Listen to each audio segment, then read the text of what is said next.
A giant Apache woman knocked on a poor rancher's door. The reason left him shaking. In the dead of night, a poor rancher hears a knock he hasn't heard in 15 years. The secret rhythm only his late wife ever used. But Martha's been in the ground all that time. So who waits on his porch now? When he dares to look, he sees the shadow of a giant Apache woman, towering and unyielding, calling his name. What she reveals will tear apart everything he thought he knew about love, loyalty, and survival. The wind pressed against the boards of the little ranch house. It rattled the shutters and seeped through every crack, a lonely sound in a lonely place. Silas Ward sat by the dying fire, a threadbare blanket draped over his shoulders. He was half asleep in his chair, the day's work heavy in his bones. The land outside was silent.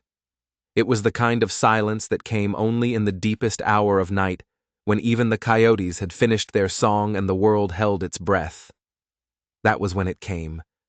The sound that tore him upright and set his heart hammering against his ribs like a trapped bird. 3 sharp knocks, a pause, then 3 more. The chair scraped against the floor as he stood, his breath already tight in his chest. His hand flew to his heart as if he could physically hold it still. He knew that rhythm. He knew it better than his own name. 15 years ago, Martha had used it. She'd use it whenever she came in from the chores, her hands too full of firewood or fresh eggs to work the latch. It was their little signal, a private language spoken between a husband and a wife who didn't need many words. But Martha had been dead these many years. She was buried beneath the great oak tree out back, where the soil stayed soft and the wildflowers grew in the spring. Silas had carved her name into the wood of her cross with his own trembling hands. He had piled the stones around the grave himself. He'd heard no knocking like that since the day she was laid into the earth. Not once. The sound came again, louder this time, deliberate, patient. It wasn't a frantic sound, not the knock of someone lost or in trouble. It was the knock of someone who knew they had arrived at the right door. Whoever stood outside wanted him to understand one thing very clearly. They weren't going away. Silas pressed his back against the door, every muscle in his body taut as a stretched rope. The fire snapped behind him, a sudden flare of orange in the gloom, but he felt no warmth. All he could feel was the icy grip of fear. All he could hear was the thundering of his own blood in his ears. Slowly, carefully, he tilted his head toward the narrow window beside the door. Moonlight, thin and silver, bled through the glass and across the porch. It threw long, distorted shadows across the wooden planks. One of those shadows stopped his breath. It stretched tall, far taller than any man had a right to be. It was wide across the boards, the shoulders as broad as a doorway. The figure shifted, just a fraction, and the pale light caught more of its shape. This was no trick of the moon. This was no phantom born of grief and loneliness. Whoever stood on his porch dwarfed the frame of his little house. It was a giant. The knocking stopped. The sudden silence was almost worse than the sound. Then a voice came, low and steady. It carried through the solid wood of the door as if it had been spoken right beside his ear. Silas Ward. His knees nearly gave out. The strength fled his limbs, leaving him weak and shaking. There was no mistaking it. This person, this creature of the night, knew his name. He risked another glance toward the window. The shadow moved slightly again, enough for the moonlight to reveal the unmistakable curve of a woman's form. He could see the outline of long hair, of a simple dress. But women did not stand that tall. Not in any world, he understood. Women were not giants who came knocking in the dead of night. Silas stayed frozen, his hand hovering over the iron latch, his heart refusing to settle. A giant woman was waiting on his porch. A giant woman was using the secret knock of his dead wife, and a giant woman knew his name. The doorframe shuddered. It was a small vibration, but it felt as if the whole house leaned under the impossible weight of what stood just on the other side. Silas pressed his palm harder against the wood, every nerve in his body screaming for him to bar the latch, to grab his rifle, to hide. Yet something in him, some sliver of desperate curiosity, refused to let him move away. The voice came again, deeper this time, steady as a drumbeat carried over the open plains. "My name is Ayanna." The syllables rolled through the door, calm but heavy, like stones dropped one by one into still water. "I mean no harm. I've come because of Martha." The name struck Silas harder than the knocking had. It was like a physical blow. He drew back a step, staring at the door as if the grain of the wood itself had whispered a betrayal. No one spoke Martha's name out here anymore. The neighbors, good people but forgetful, had long since stopped offering their quiet condolences. The world, it seemed, had forgotten she ever walked its dust. Only he remembered. He remembered every single dawn when he would walk to her grave before the sun was up. He would speak to the wooden cross like it might answer back, telling her about the ranch, about his loneliness, about how the seasons were changing without her. For a stranger to breathe that name into the walls of his home, it chilled him to the marrow of his bones. He forced himself back to the narrow pane of glass. The moon had shifted higher in the sky, washing the porch in a clearer, colder light. What he saw now twisted the very order of his thoughts. She stood close enough that the top of her head nearly brushed the heavy wooden beam above his door. Her shoulders filled the frame, blocking out the night behind her. He could see the outline of two long, thick braids that hung past her chest, catching silver threads of moonlight. She wore no finery, only a simple dress as dark as midnight, and a pair of worn boots scarred by hard country.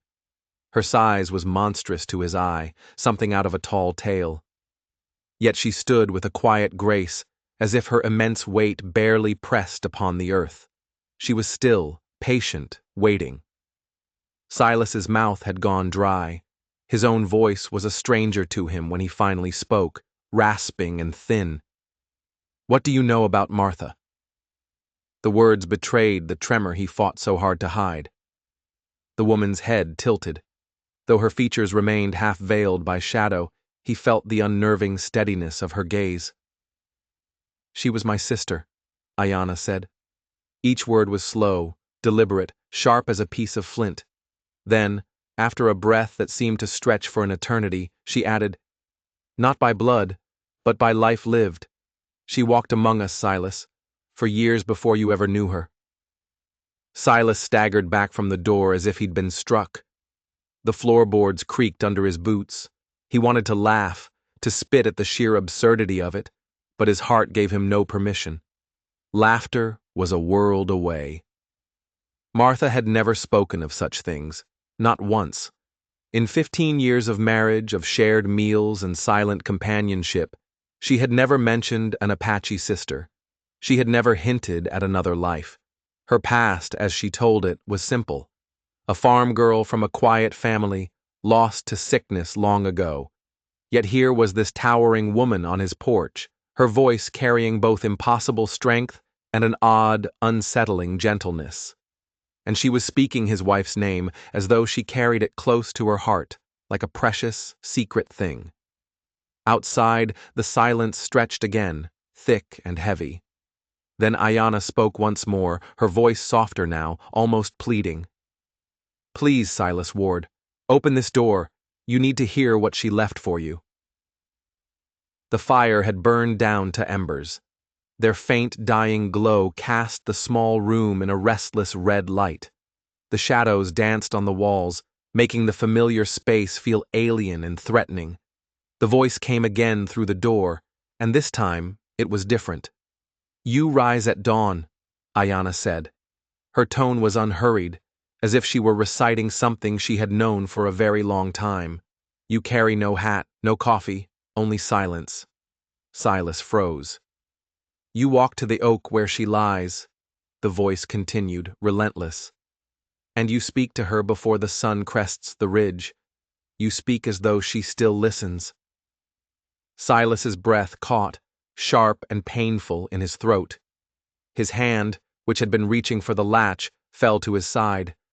His fingers felt numb, disconnected from his body. For a long, deafening moment, he could hear nothing but the roar of his own pulse, a frantic drumbeat of terror and disbelief. Nobody knew about the grave visits. Nobody. He had never spoken of them, not once. Not to a neighbor stopping by for a cup of water, not to the passing preacher who sometimes shared a meal.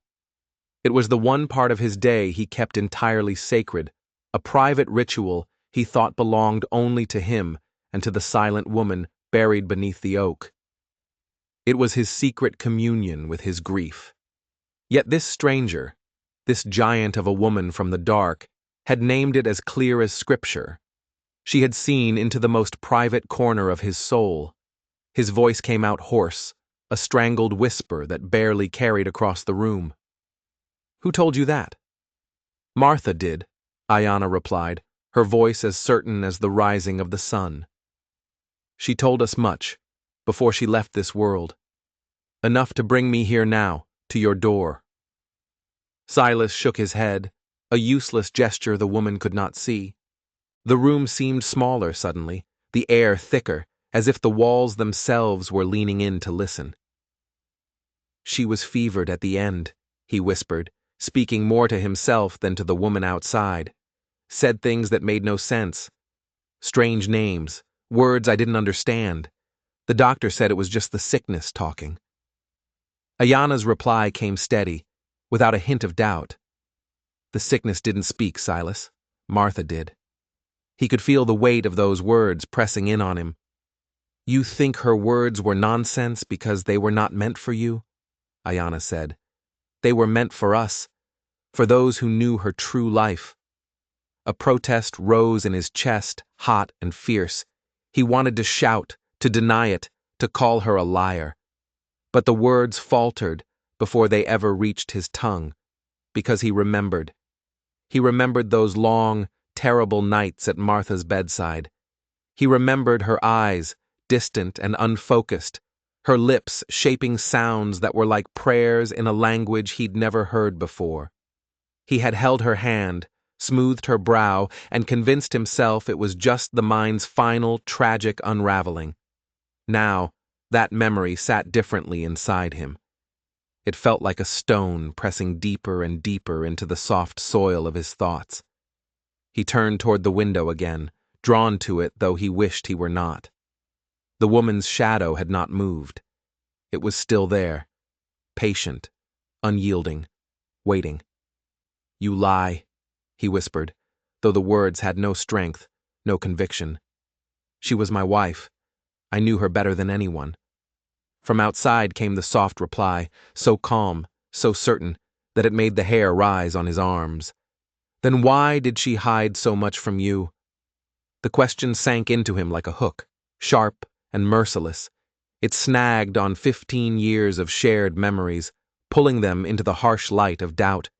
He had believed he knew her completely, her quiet ways, her gentle hands, her rare but beautiful smile. He had built his life around that knowledge. Now a crack was running through the foundation of everything he held true. Doubt, cold and sharp, gnawed at his chest, and for the first time since that awful night she died, Silas Ward wondered if Martha's deathbed ramblings had been less delirium and more confession. The silence between them stretched on, long and tense. Silas thought for a moment that the woman outside had finally gone, that this nightmare was over. Then her voice came again, low and steady, carrying through the wood like the wind threading its way through canyon stone. "You believe your Martha grew up simple," Ayanna began, "a farm girl, a quiet life. You believe her family was lost to the fever. But that is not her whole truth. It is not even the beginning of it." Silas's hands clenched into fists. He didn't want to hear this. He wanted to cover his ears. "When she was 14 years old, raiders came," Ayanna said, her voice a flat, factual thing. "Comanche. They burned her home to the ground. They cut down her parents where they stood. They left her running barefoot into the desert, with wounds that should have killed her." The words clanged in Silas's chest like a hammer striking iron. He shook his head again, more violently this time, even as his knees felt weak enough to buckle. "No," he muttered. "That's not—" She never said. He had asked her about her family years ago. She had looked away, her eyes clouded with a sadness he mistook for simple grief. She had told him the fever took them all. It had been a clean, simple tragedy. "Our hunters found her 3 days later," Ayanna pressed on, her voice not cruel, not heated, only sure. "She was half dead from thirst, her lips cracked and bleeding, her skin blistered raw by the sun. She was just a child, but she was strong enough to cling to breath when any other would have let go." Silas felt the room begin to spin. "The elders argued over what to do with her," Ayanna continued. "Some wanted to leave her to her fate. They said white children brought nothing but sorrow and broken treaties. But my brother Takakota, he begged them to let her stay. He was just a boy himself, but he saw something in her. He swore her spirit was fierce, that she had fought to live and deserved a chance. They listened.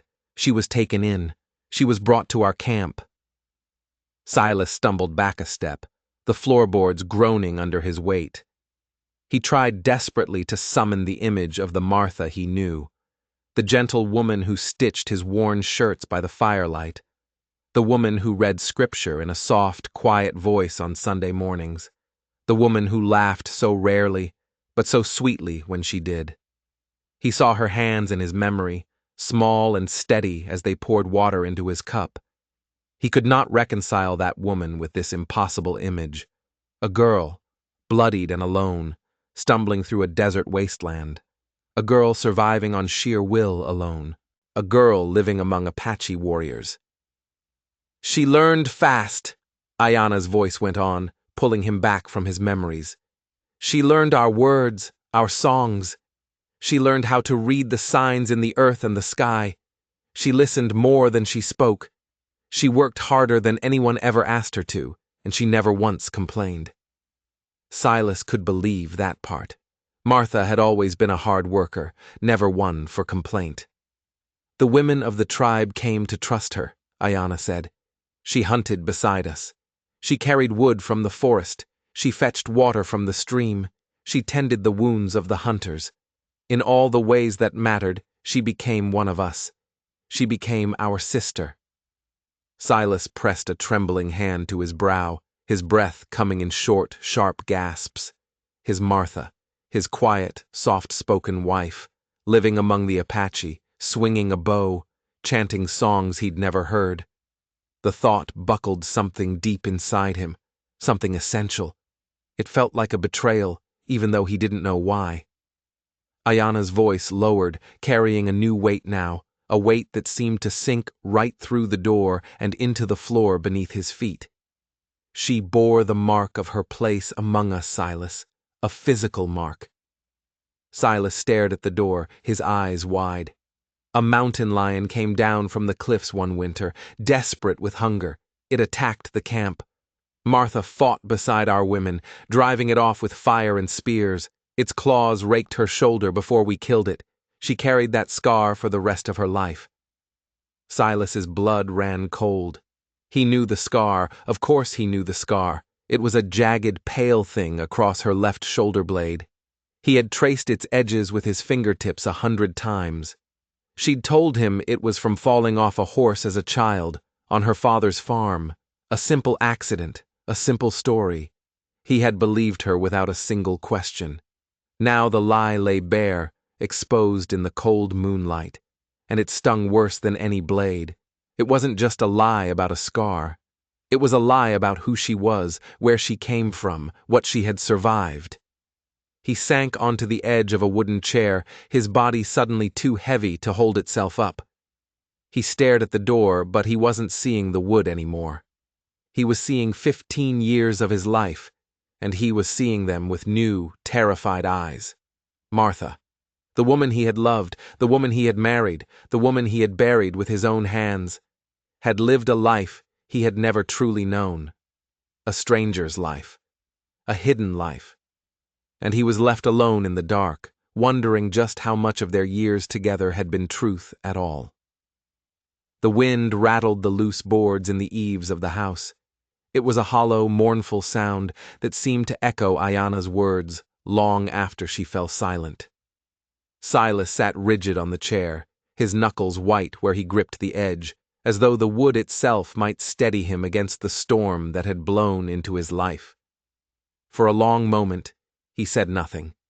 He just sat there, the pieces of his past rearranging themselves in his mind, forming a picture he didn't recognize.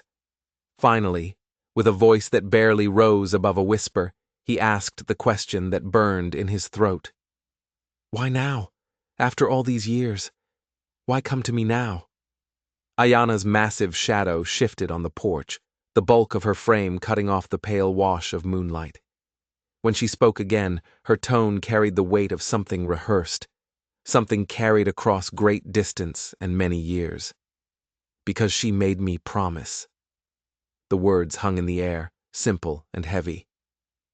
"In her last days," Ayana continued, "when her breath came shallow and her eyes wandered between this world and the next, Martha called for me. Not in words you would understand. She used the old ways. She sent a message on the wind. I came. I sat with her." Silas felt a fresh sting of jealousy, sharp and bitter. While he had been holding one of her hands, believing he was the only comfort she had, this stranger had been on the other side. "She told me there would come a time when Takakota, my brother, would be hunted. She saw it, in a fever dream or a vision, I do not know, but she was certain.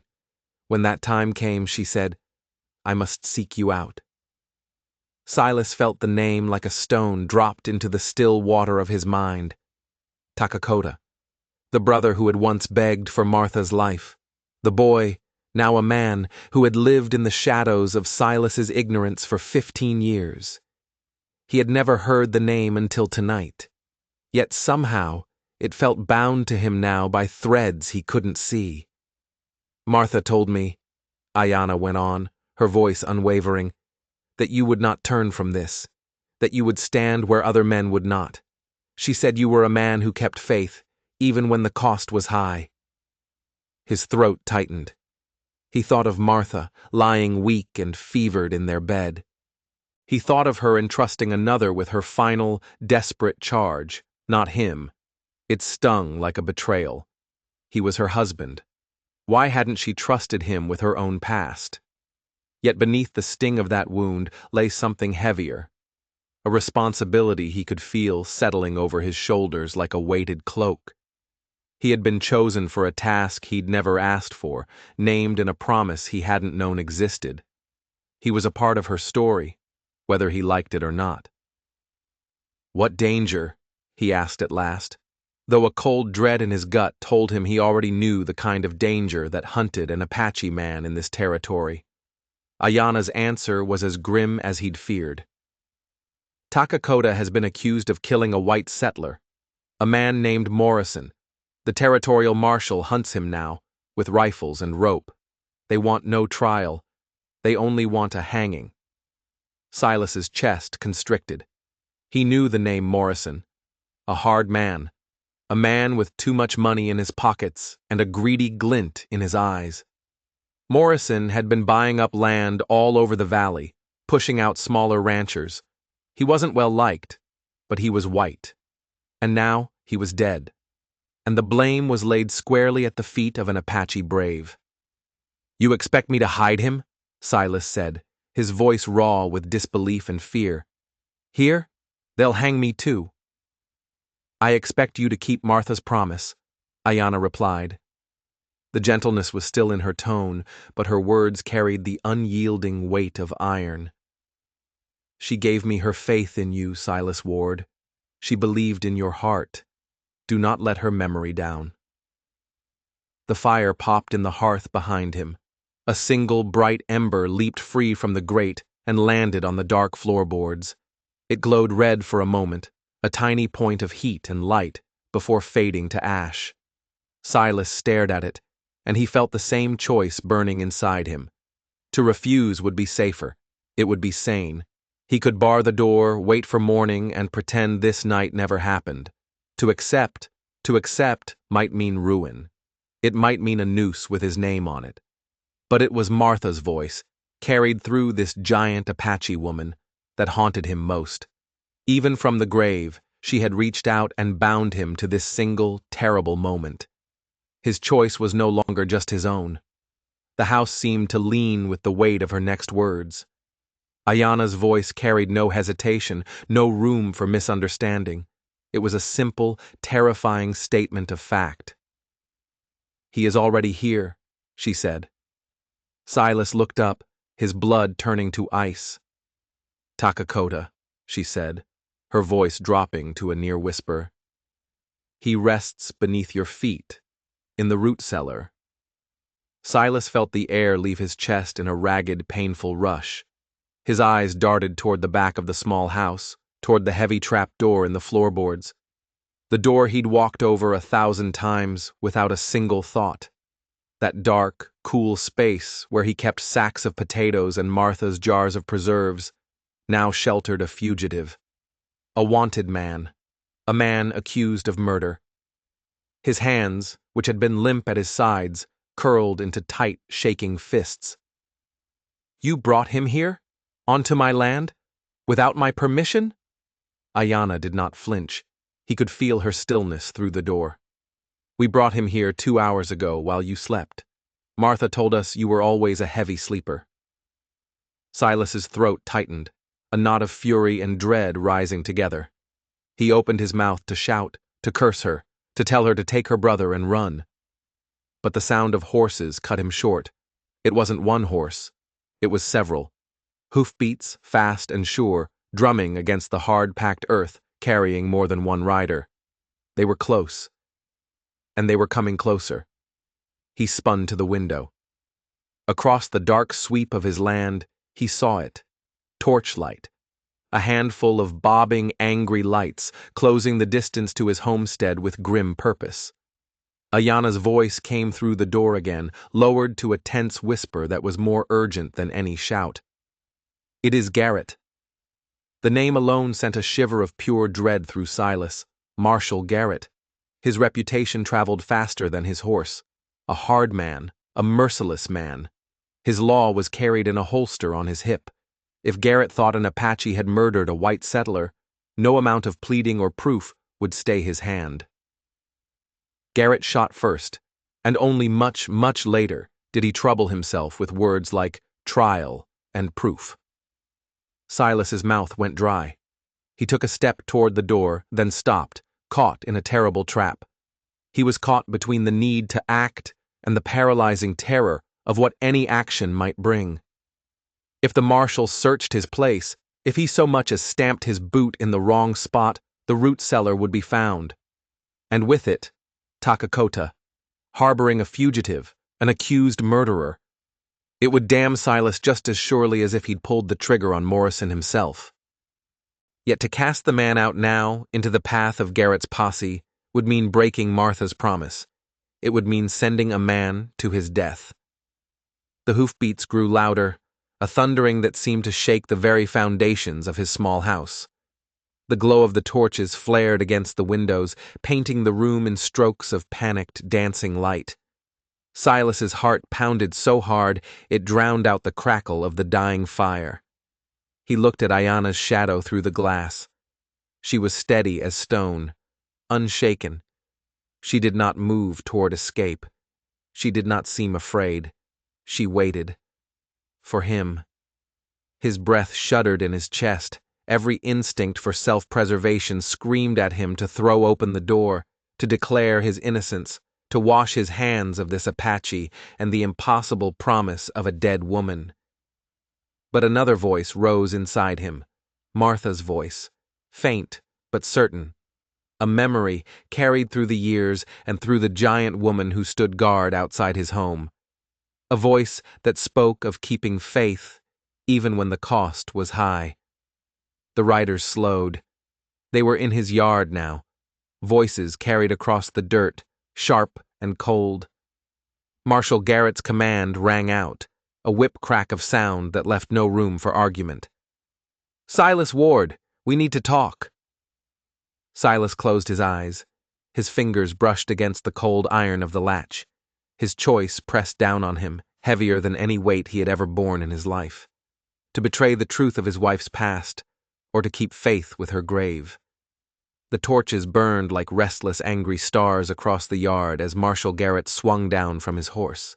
His heavy boots struck the earth with a sound of finality that made Silas's stomach knot into a tight, cold ball.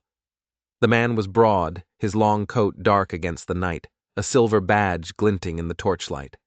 3 deputies lingered behind him on their horses, rifles held easy and ready in their hands. They looked like they were expecting trouble. Garrett's voice carried again, sharp and clear. "We're looking for an Apache brave. Name's Takakota. Word is he's been seen near this property. Mind if we search?" Silas swallowed hard. The trap door to the root cellar seemed to throb in his mind, a dark, pulsing wound in the floor of his house. If Garrett stepped one boot inside, the secret life of his wife and the secret man beneath his feet would be laid bare. His own life would be over. He opened the door. He forced a smile he did not feel. He tried to make his voice sound casual, neighborly, though it scraped raw in his throat. "Marshal, can't say I've seen any Apache around here. Place isn't big enough to hide much, as you can see." He gestured vaguely at his small, lonely house. Garrett's eyes narrowed. They were cold eyes, gray as river stones, and they missed nothing. "Then you won't mind us taking a look." It wasn't a question. The deputies in their saddles shifted, getting ready to dismount. Panic, hot and sharp, clawed at Silas's chest. Words tumbled out of his mouth before he could think them through, a desperate gamble. "Before you do, Marshal, there's something you ought to know about Morrison." Garrett froze, his hand an inch from the doorframe. His gaze sharpened. "What about him?" Silas stepped off his porch, moving into the torchlight, praying the solid ground would steady his shaking legs. "He came by here. 2 weeks past. Wanted to buy my land." He paused, letting the lie take root. "Offered me more than it's worth. Far more. When I turned him down, he got mean. Said I'd regret it. Said there were other ways to get what he wanted." He let the lie roll as smooth as he could, though every syllable burned his tongue. "You think a man like that doesn't make enemies, Marshal? Other ranchers he's tried to push out?" One of the deputies spat into the dirt. "Morrison was a land speculator," he grumbled. "Always sniffing after water rights. Not a popular man." Garrett's jaw tightened. Silas saw a flicker of doubt in his cold eyes. Just a flicker, but it was there. The marshal glanced toward the dark hills, as if weighing whether the trail he had been following was as certain as he'd believed. But before he could answer, before Silas could even draw a breath of relief, a new sound cut through the night. Fresh hoofbeats, thundering across the plain. 2 more riders broke through a dark thicket of trees. They weren't deputies. One man was older, dressed finer than any rancher, with a neatly trimmed beard going gray at the edges. The other was younger, with nervous, darting eyes and hands that never strayed far from the pistol on his hip. They carried no torches, yet they rode with the easy confidence of men who expected to be welcomed. The bearded one swung down from his horse. His boots were polished, his bearing smug and self-important. "Marshal Garrett," he called out, his voice oily and practiced. "We've been looking for you. Morrison's unfortunate death complicates things. We ought to discuss it. Privately." Silas's gut turned to ice. He knew, without anyone needing to say a word, that this man wasn't here to grieve Morrison. He was here to collect on some piece of unfinished business. Garrett's eyes narrowed further. "And who might you be?" "Samuel Burke," the man replied smoothly, offering a tight, unpleasant smile. "Territorial Land Commission.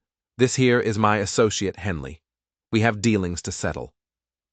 As Burke smiled, his gaze swept across Silas's small house, his eyes lingering for a moment too long. It was the look of a crow sizing up a dying animal.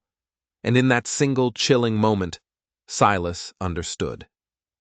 Morrison hadn't died by chance. His death wasn't some random act of violence. It was tangled up in something larger, something to do with schemes of land and water rights.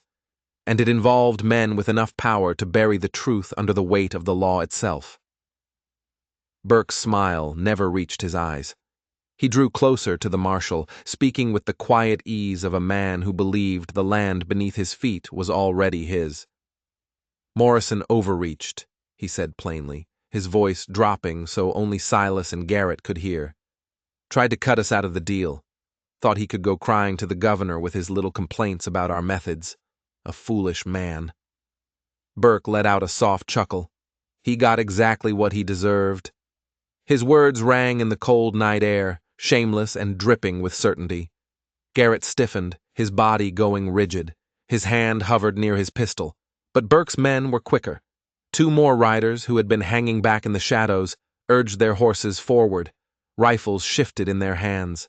The muzzles, dark and cold, gleamed in the torchlight. They were pointed at the marshal. Silas felt his throat close. The heat from his little fireplace was a distant memory, replaced by the cold iron taste of fear. "Here's how it ends, Marshal," Burke said, drawing a polished, silver-plated revolver of his own. His voice was calm, conversational, as if he were discussing the weather. "You die tonight. A real tragedy. Shot, trying to apprehend the Apache fugitive who murdered poor Mr. Morrison." He glanced at Silas, his eyes cold and empty. "Ward here. Poor soul. Caught in the crossfire." Then he looked out into the darkness. "And the Apache," he said with that same thin chuckle. "Don't you worry. We'll find him soon enough, and no one in this territory will mourn him." The rifles cocked in unison. It was a terrible chorus of clicks, a sound that promised death. Silas's knees weakened. For a single, stretched-out heartbeat, the world slowed to a crawl. He thought of Martha's grave beneath the oak tree. He thought of her voice in his memory, her last promise spoken by a giant woman he didn't know. He braced himself for the blast of gunfire that would end his world. But the night had other plans. Every lamp, every torch, every single flicker of firelight winked out at once. It was as though a great, invisible hand had snuffed them all out in a single breath. Darkness, absolute and suffocating, fell across the yard, swallowing everything whole. The gunmen cursed, startled and blind. Their boots ground against the dirt as they spun around, trying to find a target in the blackness. Then came a sound Silas had never heard before, but somehow he knew it instantly.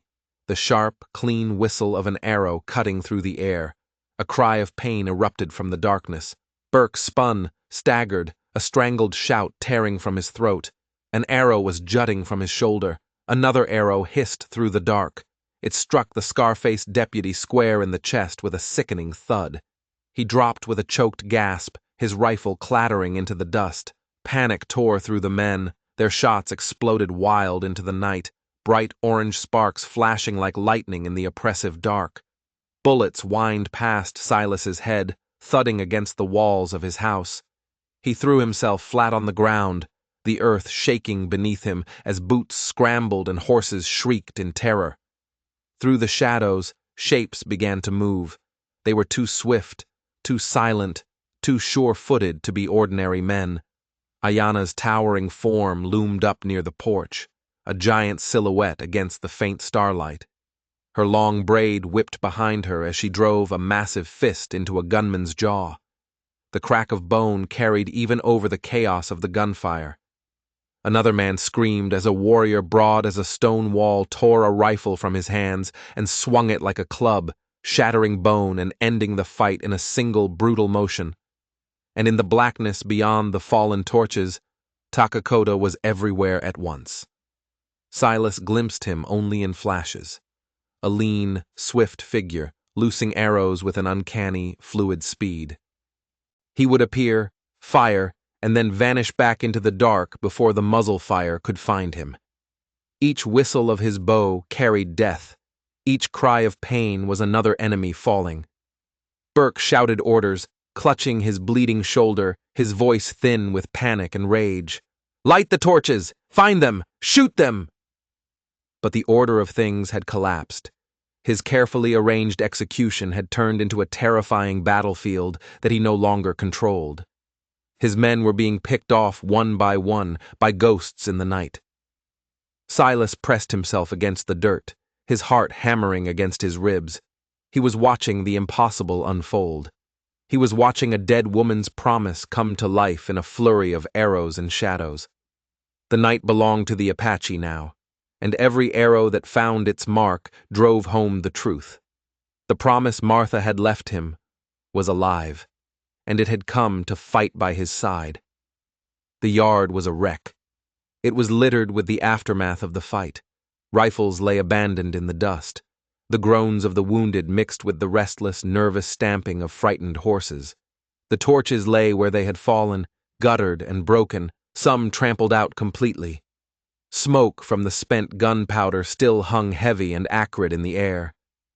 Silas rose slowly, his legs weak and trembling, his palms raw from the hard ground. Marshal Garrett was already barking orders, his lawman's instincts taking over. He was binding Burke's bleeding shoulder with a strip torn from the man's own fine shirt.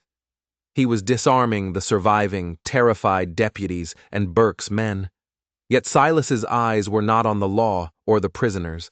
They were on Ayanna. She stood still as a stone monument beneath the pale, thin light of the rising moon. The battle was over, but she stood as a sentinel, her great height a challenge to the dawn itself. Without a single word, she crossed the yard. Her shadow stretched long and dark before her. Silas found himself following her, half afraid of what she meant to do, half compelled by the absolute certainty in her stride. She moved toward the great oak tree behind the house, the very place where Martha's grave lay, marked by its simple wooden cross. But she did not stop at the grave. Instead, she knelt at the base of the mighty tree, near its tangled roots. Her great hands began to tear at the soil, digging with a purpose that was both fierce and focused, as though she already knew precisely what lay buried beneath. "What are you doing?" Silas asked, his voice hoarse. Ayanna did not look up from her work. "She told us. 3 weeks before her death, when she knew the end was near. She said, 'If you are ever in danger, if men of greed come for you because of the land, there will be something buried here, something you must see.'" The earth gave way easily beneath her powerful fingers. Clumps of dark, rich soil scattered aside until her hand struck something solid with a dull thud. She pulled it free. It was a bundle, wrapped carefully in oiled cloth and bound tightly with weathered twine. Even before she unwrapped it, Silas felt the impossible weight of it in his chest. Martha. Martha had been here. On nights when he thought her too weak to rise from her bed, she must have slipped out into the darkness. She must have knelt in this very spot, digging in the earth to hide away secrets he had never, ever imagined. Ayanna's fingers worked at the knots, peeling back the layers of oiled cloth. Within lay papers, maps inked with red circles that marked springs and water sources, contracts signed with the names of powerful men Silas recognized from the courthouse walls, and letters, dozens of them, written in Morrison's own arrogant scrawl, detailing the entire conspiracy. Marshal Garrett approached, his face grim and dark as he knelt to scan the words under the moonlight. "This is it," he muttered, his voice filled with a stunned disbelief. "This is the proof. Land grabs, water rights, bribery, corruption that goes from here all the way to the Capitol." But Silas's gaze was fixed on one folded sheet of paper, set apart from the rest. His name was written across it, in Martha's familiar, elegant hand. His fingers trembled as he took it. The paper was soft with age, stained at the edges as if by tears. He opened it beneath the moonlight, and the words on the page blurred with the sudden hot sting of his own. She spoke of the years she had hidden from him. She spoke of the terrified girl who had survived in the desert and found a new family with the Apache. She spoke of the quiet, simple wife she had tried so hard to be for him. She confessed her deepest fear, that he would see her differently if he knew the truth, that he would look at her and see a stranger, a savage. And she told him, above all else, that every single secret she had kept was meant not to deceive him, but to protect him, to keep the violence of her past from ever touching the peaceful life they had built together. Silas pressed the letter to his chest, the night spinning around him. Martha. Even in her dying days, she had not stopped shielding him. She had fought for him, for their home, in ways he was only now beginning to understand. She had left him her final gift, the truth, wrapped in a love so fierce it could reach out from beyond the grave, and with it, the strength to face whatever came next. The first faint streaks of dawn spilled across the horizon. The new light washed the land in a pale, clean gold that softened the harsh ruins of the night's battle. Smoke still drifted in thin, lazy ribbons from the torches trampled into the dirt. The groans of the wounded had quieted, replaced by the gentle rustle of the morning wind through the tall grass. Silas stood in the yard, hollow-eyed and exhausted. His wife's letter was folded carefully in his shirt pocket, a warm weight against his heart. That was when the thunder of hooves rose once more. For a heartbeat, his blood ran cold again. He thought it was more of Burke's men, come to finish what had begun. But these riders were different. They came in a neat, orderly formation. The rhythm of their approach was disciplined, their mounts gleaming with official federal tack. At their head rode a captain with gray in his beard and a stern face carved by long years of service. Behind him trailed two men in civilian dress. One was robed like a circuit judge. The other carried himself with the weary, unquestionable authority of high office. Soldiers fanned out across the yard with practiced efficiency. They took charge of the prisoners, disarming the last of Burke's allies, hauling them upright and clapping them in chains. The captain swung down from his horse and offered a crisp salute to Marshal Garrett. "Marshal," he said, his voice clipped and official, "we received your telegram." He gestured to the chaotic scene, the one detailing Mr. Burke's conspiracy. Garrett frowned, confusion etching deep lines into his brow. "Captain, I sent no telegram." The judge stepped forward. He was holding a sealed folder, thick and heavy with papers. "It came from Martha Ward," he said, his voice quiet but clear. "She sent it 3 weeks before her death. It contained maps, copies of contracts, sworn affidavits, letters, everything we needed to begin a full investigation." The judge looked around the yard, at Burke in his chains, at the captured gunman. "This night merely confirms what she had already exposed." Silas felt his knees weaken. He had thought the bundle Ayanna unearthed from the roots of the oak tree was Martha's last secret. But she had gone further still. So much further. She had reached out beyond her own grave, summoning justice with the last of her failing strength. She had moved the pieces across the board long before the final play was ever made. She had ensured that the very men who came to destroy him and his home would be crushed beneath the undeniable weight of their own greed. Burke, bound and bleeding, spat curses as the soldiers dragged him toward the road. His boasts of power and influence were gone now, stripped away and left bare by the quiet, unyielding defiance of a woman he had never even met. Takakota stood free beside his sister, Ayanna. His name was cleared. His head was held high. For the first time, Silas saw him not as a fugitive, but as a brother. A man bound to him by the unshakable will of the woman they had both loved in their own different ways. When the soldiers and officials finally rode off with their prisoners, a deep silence settled once again over the land. Silas walked to the oak tree, to the grave marked by a simple wooden cross. He knelt in the cool, clean morning light, his hand resting on the letter pressed to his chest, and he whispered to the earth, "You never stopped protecting us, Martha, not even when death came." The sun broke fully over the ridge, and the spring that bubbled from the earth behind his house, the spring Morrison had died for, the treasure Burke had killed to claim, shone in the new light like liquid silver. It flowed free, untouched, promised for generations to come.